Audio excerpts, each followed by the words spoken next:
तो क्या हाल है दोस्तों। आज मैं आ गया हूँ लास्ट मैच का रिव्यू लेके, वर्ल्ड कप के फाइनल का।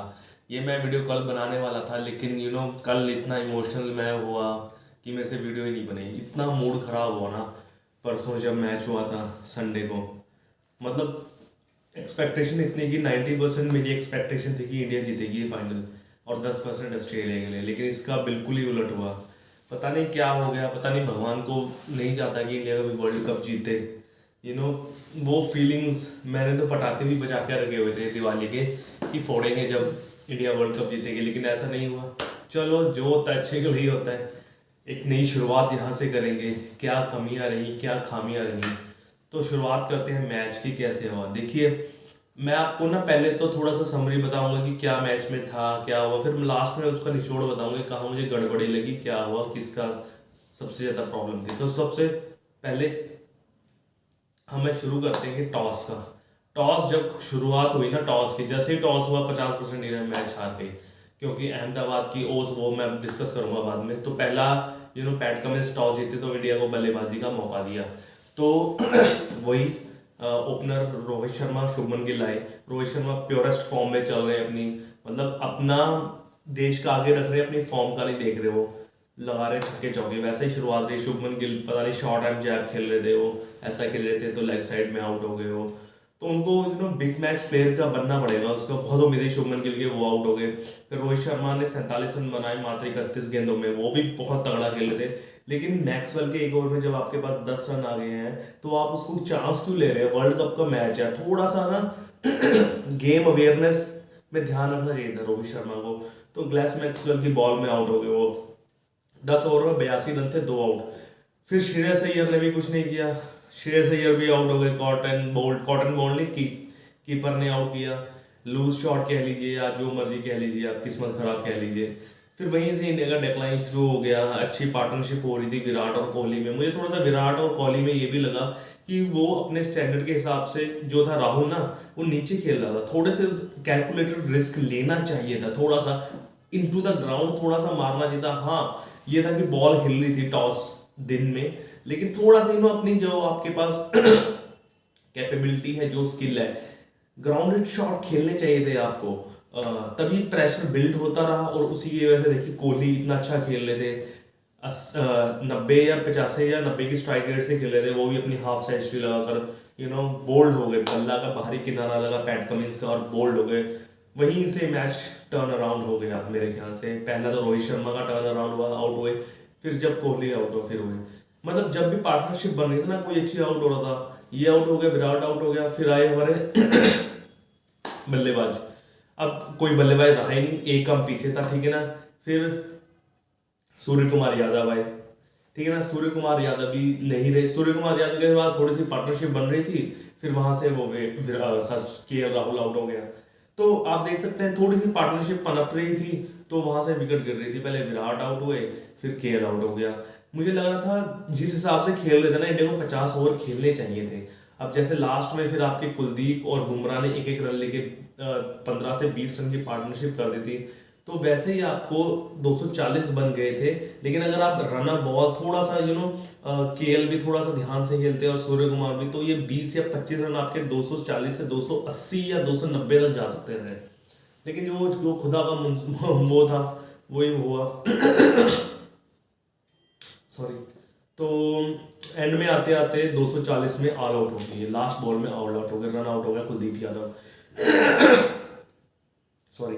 अगर बॉलिंग की बात करें तो ऑस्ट्रेलिया ने एक प्लान के तहत बॉलिंग की। उन्होंने अच्छी पिच जो है ना, ये वाली रीड अच्छी करी उन्होंने पिच। एक तो टॉस अच्छा जीत लिया था, एक पिच अच्छी उन्होंने रीड कर ली थी। वो क्या कर रहे थे, हेजलवुड लगा लीजिए आप, ज्यादातर पैट कमिंस ना स्लोअर बाउंसर फेंक रहे थे वो। तो प्लान के तहत विराट कोहली को भी स्लोअर बाउंस, केएल को भी स्लोअर बाउंस, और उसको भी जिसमें वो आउट हुआ था, ये क्या नाम है, स्काई, उसको भी स्लोअर बाउंस फेंक रहे थे। तो कहीं स्लोअर बाउंसर फेंक के ना, तो बॉल की स्पीड कम हो जा रही थी। तो शॉट इंडिया को अपने आप इम्प्रोवाइज करने चाहिए थे, वो करे नहीं। शॉट लग नहीं रहे थे, धीमी पिच थी ये। तो धीरे धीरे आके 240 रन बन गए थे। लेकिन मैं सोचा था फाइनल का प्रेशर है, ये 240 रन भी काफी होंगे। और वही ऑस्ट्रेलिया की बॉलिंग बैटिंग आई। बैटिंग में क्या हुआ, 3 जल्दी आउट हो गए थे, ठीक है ना, आपके डेविड वार्नर, मिचेल मार्श और स्टीवन स्मिथ। ये मेरे ख्याल से 60 ओवर के बीच में आउट हो गए थे, 10 ओवर के भीतर ही 40 रन में आउट हो गए थे, ये तीनों आउट हो गए थे। लेकिन मैं इसमें गलती मानना चाहूँगा कि आप बॉलिंग यूनिट लगा लीजिए या फिर कैप्टनसी लगा लीजिए, जब आपको पता है कि ड्यू आने आएगी आगे वाली, तो और प्रेशर बना लीजिए। आपको सिराज को तभी लाना चाहिए था, और बुमराह, और एक एक ओवर बुमराह और शामी के एक एक या फिर 2-2 ओवर इनको कराने चाहिए थे। और तो वही हुआ, 3 ही आउट हुए, उसके बाद कोई आउट ही नहीं हुआ। लबुशेन देख लीजिए आप, लबुशेन को, और इनको एक पता था ऑस्ट्रेलिया को कि अगर हमारी ड्यू आएगी तो कोई भी हमें फर्क नहीं पड़ेगा। वो वही हुआ, ड्यू आई, ना बॉल हिली, ना स्पिन हुई, ना स्विंग हुई, ना सीम हुई, बिल्कुल पाटा पिच लग रही थी, वो ऐसे आ रही थी बॉल, एक भी इधर उधर नहीं हो रही थी। लेकिन इसमें मैं ऑस्ट्रेलियन बल्लेबाजी की भी बहुत तारीफ करना चाहूँगा, लबुशेन की और ट्रेविस हेड की, खासकर ट्रेविस हेड की। ट्रेविस हेड है जो बिग मैन प्लेयर बनता जा रहा है। अब सेमीफाइनल में भी देख लीजिए 60 कुछ रन मारे और 2 विकेट ली, वहाँ भी मैन ऑफ द मैच। इसमें भी देख लीजिए 117 या 113 कुछ रन, ऐसा कुछ रन बनाए, इसमें मैन ऑफ द मैच। और वर्ल्ड टेस्ट चैंपियनशिप WTC में भी उन्होंने 160 कुछ मारे थे, 170 160 कुछ ऐसे मारे थे, वहां भी देख लीजिए। 3 ICC फाइनल्स में, नॉकआउट में देख लीजिए वो कितना बड़ा प्लेयर साबित हो रहा है ऑस्ट्रेलियन टीम के लिए। यही होता है, चाहे आपने वर्ल्ड कप में सबसे ज्यादा रन या सबसे ज्यादा विकेट ना लिए हो, लेकिन आपका वो सबसे ज्यादा रन और विकेट कोई मायने नहीं रखता अगर आप वर्ल्ड कप जीत ना पाए तो वही हुआ ये प्रेशर। पहले था ट्रेविस हेड में, काफी बार बीट हुए, मेरे ख्याल से 5-6 बार बीट हुए बुमराह को, शमी को, लेकिन वो डटे रहे वहां से वो सिंगल लेते रहे। इंडिया के पास डिफेंड करने का ज्यादा टोटल नहीं था, तो बाहर फील्डिंग थी, वो डिफेंड करानी उन्होंने, एक एक रन ले लेते रहे, वहीं से आपका जो प्रेशर है सारा इंडिया पे आ गया। तो फिर वही, जब मेरे ख्याल से 60 या 50-60 रन रह गए तो इंडिया ने भी गिव अप कर दिया। उनके चेहरे बयान कर रहे थे कितना मायूस थे वो। बॉलिंग यूनिट, अब पता ही था, बॉलिंग यूनिट भी इस मैच में उतनी अच्छी नहीं रही, थोड़े से 17 रन एक्स्ट्रा दे रहे थे, 17 से 20 रन एक्स्ट्रा दे रहे थे, वाइड फेंक रहे थे, वाइड फिर वो जा रहे थे, उनमें प्रेशर मतलब हड़बड़ाए हुए थे इंडिया के, क्योंकि 240 कम नहीं था टोटल। अब इसमें क्या कहेंगे हम, अब ये था मेरा समरी। अब इसका निचोड़ ये है निचोड़ क्या है कि दोबारा से हम सेमी को नॉकआउट हार गए हैं, और मैं कहूँगा कि साउथ अफ्रीका से बड़ा हम चोकर्स हैं। चोकर्स इसलिए कि 2013 के बाद कोई भी हम ICC टूर्नामेंट में एक बार भी नहीं जीते हैं। अब अब कह लो कि हाँ 10 के 10 मैच जीत गए, उनका कोई फायदा नहीं। जब तक आप एक फाइनल ना जीतो तब तक आप चोकर्स कहलाओगे, and we are the chokers, हम चोकर हैं, सीधी सी बात बताऊँ मैं। 2007 में जीता धोनी है, 2011 में जीता वर्ल्ड कप, 2013 में चैंपियंस ट्रॉफी। सिर्फ ये धोनी है, या उनकी किस्मत लगा लीजिए, या उनकी टैक्टिक्स लगा लीजिए। और 2015 का जो हुआ था वर्ल्ड कप, उसमें भी सेमीफाइनल में ले गए थे। सेमीफाइनल में भी बॉलिंग देख लीजिए, मोहित शर्मा थे, शमी नए आए थे, और भुवनेश भी नए आए थे। उस बॉलिंग यूनिट तक सेमीफाइनल में पहुंचना भी बहुत बड़ी बात है, ऑस्ट्रेलिया में वो भी। तो देख लीजिए आप, 4 में से 3 मेन ICC टूर्नामेंट धोनी ने जीते हैं, और इंडिया ने 2013 से एक बार भी, देख लीजिए अब 10 साल हो गए, कुछ भी नहीं जीता। तो अगले साल देखो T20 वर्ल्ड कप है, क्या पता कुछ हो जाए, करिश्मा हो जाए। अब देखो मेरा क्या ओपिनियन है, मेरा ये ओपिनियन है, अगर मैं बोलूँ कि क्या कमियां लगी, कमी ऑब्वियसली है, प्रेशर सिचुएशन में इंडिया खेल नहीं पाती। इनको दिमागी कीड़ा है थोड़ा सा प्रेशर कर लेना, फाइनल्स में या नॉकआउट में जो भी ले लीजिए।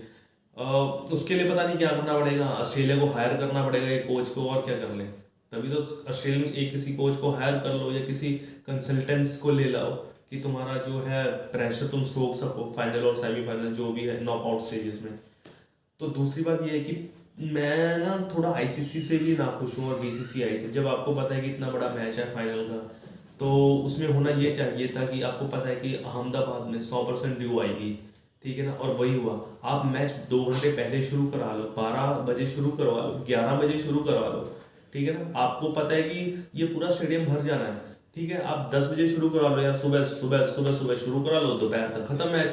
तो दोनों पार्टियों को, दोनों टीम्स को इक्वल चांस मिल जाएगा, लेकिन वो हुआ नहीं, इक्वल चांस मिला नहीं। मैंने वही कहता था, जब टॉस जीती ऑस्ट्रेलिया, 50% चांस ऑस्ट्रेलिया के हो गए जीतने के, 50% एक्स्ट्रा हो गए, क्योंकि ड्यू पता ही है पड़नी थी। ड्यू में देख लीजिए ना कोई सीम, स्विंग, मूवमेंट कुछ भी नहीं हो रहा। और क्या बात करूँ, आपको बैटिंग की पता ही दी कितनी फिसड्डी साबित हुई। केएल की भी स्लो खेला, पता नहीं स्लो क्यों खेला, हमें टीवी में लग रहा है कि ऐसा है वैसा है, हम टीवी में तो ऐसा ही कहेंगे। अब आगे की राह वैसे ये है कि अगर मैं अपनी राय दूँ ना, तो रोहित शर्मा और विराट कोहली को संन्यास ले लेना चाहिए वाइट बॉल क्रिकेट से।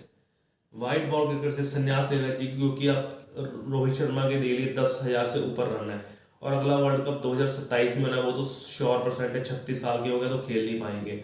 वैसे ही विराट कोहली का 13,000 कुछ रन है, 13 से 14,000 पहुंचने वाले हैं रन, वो 13,600 या 700 कुछ रन है, तो उनको भी संन्यास लेना चाहिए। 39 रन 39 साल में थोड़ी ना खेलेंगे 2027 में, तो नए लोगों को चांस देना चाहिए, इन दोनों को संन्यास लेना चाहिए मेरे ख्याल से। और शमी तो ख्याल खेलेगा ही, मेन ये है कि अब औरों को चांस दो, अब नहीं जीते तो क्या है, जो किस्मत में लिखा है वही होगा। और मैंने आपको बता था ड्यू फैक्टर का था जो मेन।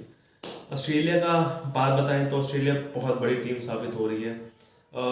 अब पता नहीं क्या चीज़ है, वो पहले 2 मैच हार गई थी, सब उसको कह रहे थे कि ये अच्छी टीम नहीं है, ये तो सेमीफाइनल तक नहीं पहुंचाएगी, लेकिन उन्होंने लगातार 8 मैच जीत के और ये फाइनल मैच जीत के साबित कर दिया कि उनको कभी भी अंडर एस्टिमेट नहीं करना चाहिए, ठीक है ना।